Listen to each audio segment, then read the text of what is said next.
inspiration without strategy is worthless. And the fact that you're here and that you have all made the jump that most people in the masses will never make. You've bet on yourself.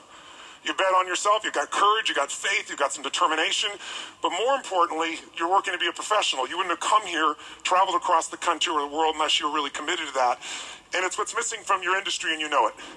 And I know you have to deal with it. You're a pro, many people aren't. The beauty of your business, the magnificent of your business is you're in a place where you can get into a business and you don't have to do all the parts of the business. You all know it, right? I'm sure you use the phrase, in business for yourself but not by yourself.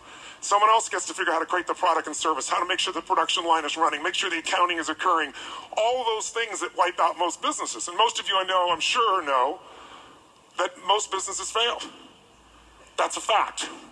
Half are gone in the first year, 80% are gone in 5 years, 96% are gone in 10 years. That means 4 out of 100 make it. That doesn't mean they're profitable. That doesn't mean they're having a good time. That just means they're still standing 10 years later. And by the way, after 10 years, you're set, right?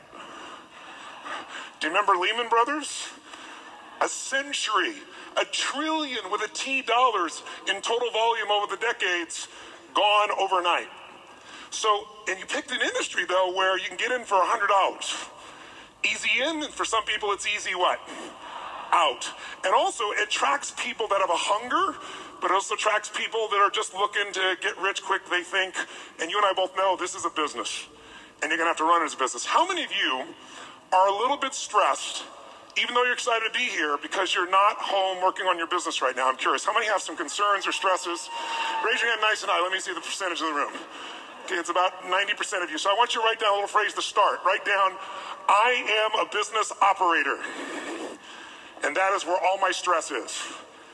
Right now, most of you are business operators. You're good people, you're committed, you're driven, you're hungry, you care. How many of you got in this business because you really love the product or service and you want to change people's lives? How many are in that place? Say, I.